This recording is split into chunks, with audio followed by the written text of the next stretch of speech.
Welcome back, everyone. You're watching My Savage Homestead. My name is Doris.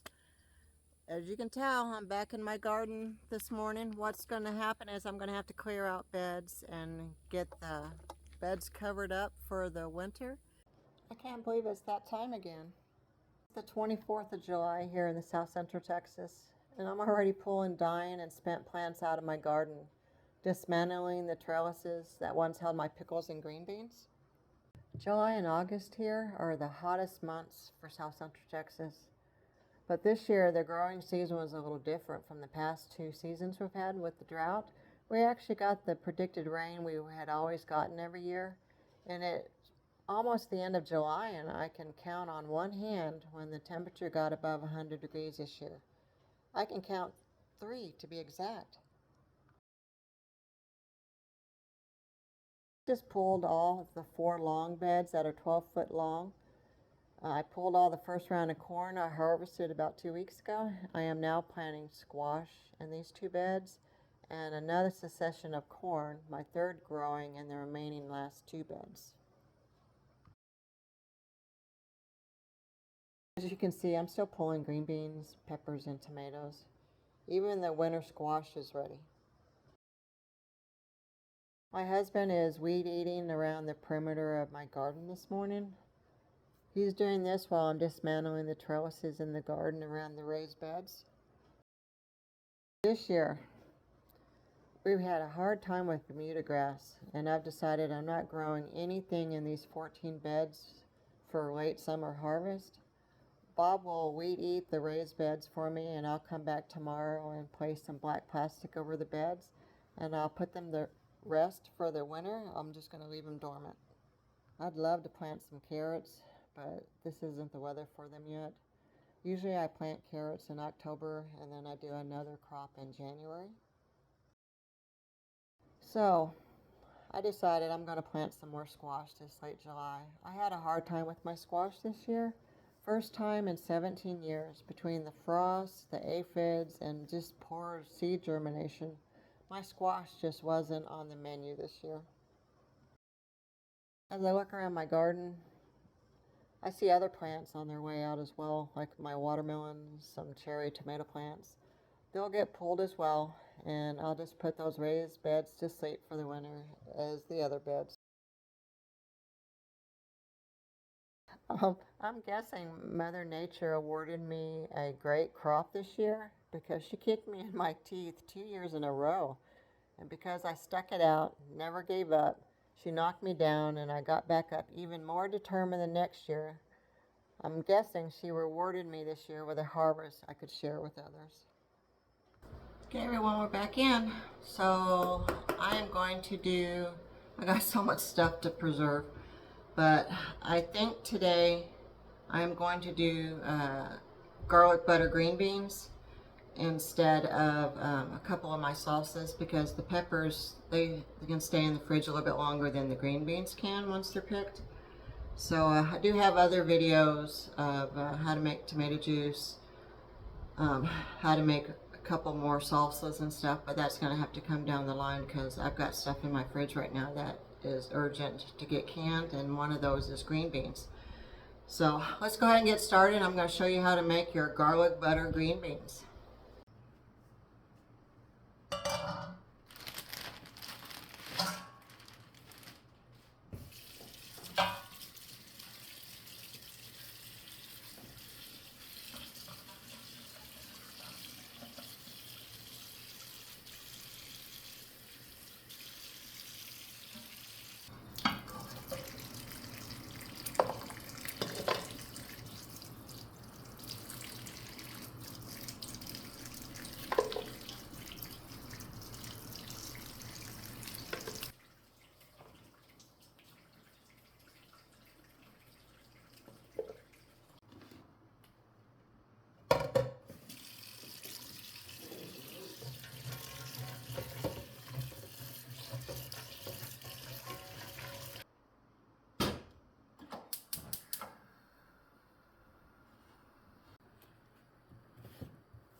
Everyone, that's it.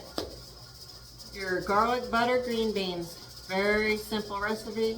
It was very self-explanatory, I think, that I was showing you how to make these. This is the 4th recipe that I have given you now on how to make different kind of green beans instead of just the green beans in the jar with the salt. But please like and subscribe my channel. Help me grow. Today is actually the 6 months that I have started this page. I'm trying to teach people how to cook, show them how simple it is to cook, not to be afraid to try things. I, in the beginning, didn't know how to cook. My mother-in-law, actually, from 8 kids, cooked everything from scratch, and I learned a lot from her, and I am now going into 47 years of cooking. So, but thanks everyone for supporting me.